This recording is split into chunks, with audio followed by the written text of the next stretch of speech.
नमस्कार, Ashwini Rana, founder voice of banking.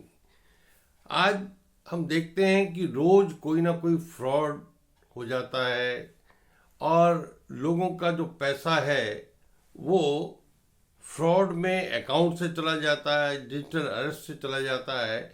लेकिन अगर वो समय पर उसकी कंप्लेंट कर देते हैं तो पुलिस, साइबर पुलिस उस पैसे को होल्ड करवा देती है। यानी जिस बैंक में गया है, ठगों के खाते में गया है, उसको होल्ड करवा दिया जाता है। लेकिन उस पैसे को वापस मिलने में भी आपको मुश्किल होती है। वैसे ही अगर किसी दूसरे फ्रॉड के कारण, शक के कारण आपका खाते में कोई ट्रांजैक्शन हुई है या उनको लगता है कि आपका खाता यूज हुआ है, तब भी आपका खाता फ्रीज हो जाता है। तो ऐसे में जो ग्राहक हैं उनको पैसा बहुत लंबे समय तक नहीं मिल पाता था। लेकिन अब जो गृह मंत्रालय ने उसके लिए तय किया है कि अगर किसी का पैसा होल्ड करवाया गया है, वो ठगी के कारण ठग के अकाउंट में चला गया और उस बैंक से दूसरे बैंक ने या साइबर फ्रॉड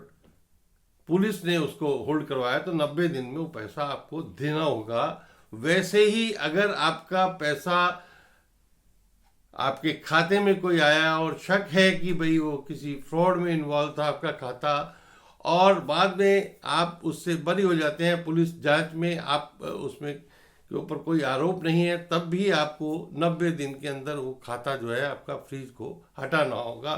तो ऐसे लोगों को एक राहत सरकार ने देने की कोशिश की है, क्योंकि बहुत सारे लोगों का पैसा, करोड़ों रुपए जो है, चाहे वो होल्ड हुए थे या वो खाते फ्रीज हुए थे, वो लोगों को मिलने में समस्या आ रही थी। तो इस गृह मंत्रालय के निर्देश के बाद लोगों को एक राहत मिलेगी। लेकिन अगर 50,000 से ज़्यादा का अमाउंट है तो उसमें कोर्ट के आदेश अगर हैं तो फिर कोर्ट के आदेश के बाद ही वो आपको पैसा मिलेगा। लेकिन जनरली 90 दिन के अंदर आपका पैसा वापस मिलेगा, आपका जो होल्ड है वो भी हटेगा। तो एक बहुत बड़ी राहत जो है लोगों को मिलने वाली है।